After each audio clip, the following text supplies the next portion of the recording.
కోత్మీర్ గ్రామంలోని దుబ్బకూడ జెండగూడ గ్రామస్తులను వెంటాడుతున్న వంతెన కష్టాలు. వంతెన లేక నానా అవస్థలు పడుతున్నా అక్కడ ప్రజలు. కొమరం భీం ఆసిఫాబాద్ జిల్లా దెహగం మండలంలోని కోత్మీర్ గ్రామంలోని దుబ్బగూడ జెండాగూడ గ్రామాల ప్రజలు వంతెన లేక నానా అవస్థలను ఎదుర్కొంటున్నారు. రాజకీయ నాయకులు ఎన్నికల సమయంలో గ్రామాల్లోకి వచ్చి పెద్ద మాటలు మాట్లాడుతూ దొంగ హామీలు ఇచ్చి గెలుస్తున్నారు. కానీ గెలిచాక ప్రజల సమస్యలను పట్టించుకోరని రాజకీయ నాయకులపైన, అధికారులు, ప్రజాప్రతినిధులపైన ఆగ్రహం వ్యక్తం చేస్తున్నారు. అత్యవసర పరిస్థితుల్లో అనారోగ్య సమస్యలు తలెత్తినా ఆసుపత్రులకు వెళ్లాలన్నా తప్పని తిప్పలు వస్తుందని నెలకొన్నారు. తప్పని తిప్పలు పడాల్సిన పరిస్థితి నెలకొంది. పలుమార్లు అధికారులకు, ప్రజాప్రతినిధులకు, పాలకులకు విననట్లు ఉండి పట్టించుకోవడం లేదని గ్రామస్తులు మండిపడుతున్నారు. ఇప్పటికైనా అధికారులు, ప్రజాప్రతినిధులు, పాలకులు స్పందించి కోత్మీర్ గ్రామ పంచాయతీలోని దుబ్బగూడ జెండాగూడ గ్రామాల వంతెన నిర్మించాలని ప్రజలు కోరుతున్నారు.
దశాబ్దపు అనుభవంతో కస్టమర్ల మరియు శ్రేయోభిలాషుల మన్ననలను, నమ్మకాన్ని గెలుపొందిన సంస్థ VRR constructions.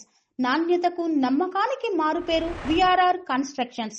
Independent houses, apartments, villas అన్ని రకాల హంగులతో అలరించే అద్భుతమైన వెంచర్స్ తో పాటు అందరికీ అందుబాటు ధరలో సొంత ఇంటి కలను సాకారం చేసే నమ్మకమైన సంస్థ VRR constructions. Please visit VRR constructions, Varatex Plaza near Radhika Theatre, ECL X Road, Hyderabad. Call to 9100885551, 9100885559.